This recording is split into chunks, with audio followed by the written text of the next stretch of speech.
এই যে দেখেন মোরা ছোট্ট মাটির চুলায় খিচুড়ি রাইন্দা খাইতেছি। ঠিক আগে যেরকম ছোটকালে খাইতাম সেইরকম ছোটকালের মতো এখন আবার রাইন্দা খাইতে কিন্তু অনেক মজাই লাগতেছে। এই যে মোরা খিচুড়ি চড়াই দিছি, আস্তে আস্তে হইবে।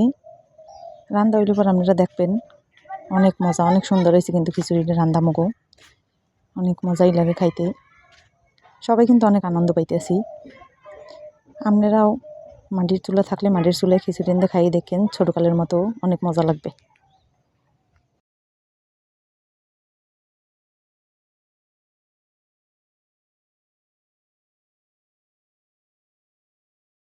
এই যে পেঁয়াজ ভাজা হয়ে গেছে, এখন চাল দিয়ে আলু দিয়ে ডাল দিয়ে কষাইতেছি। কষান্য হয়ে গেলে পর দিমু ঝোল পানি দিয়া, দেখেন কি সুন্দর লাগতেছি।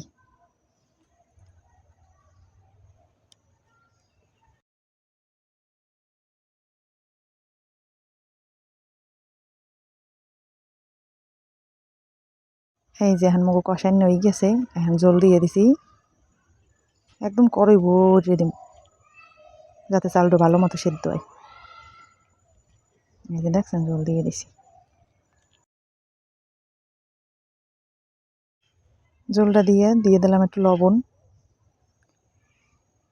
এখন একটু ভালো করে লাইটে ছেড়ে দিমু।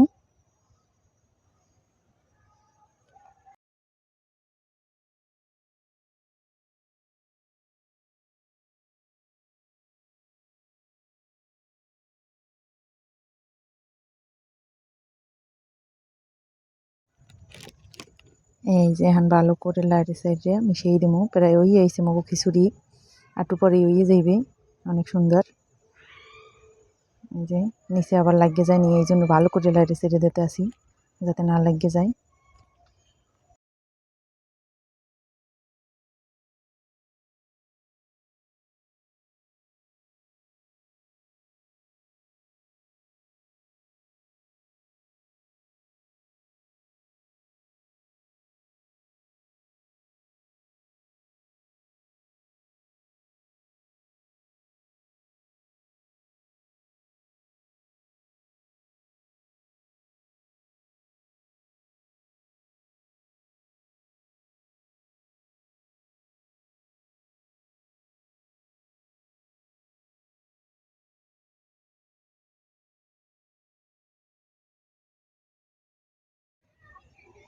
এই যে দেখেন মগু খিচুড়ি কিন্তু রান্না হয়ে গেছে। দেখছেন চেহারাটা কি সুন্দর দেখায়,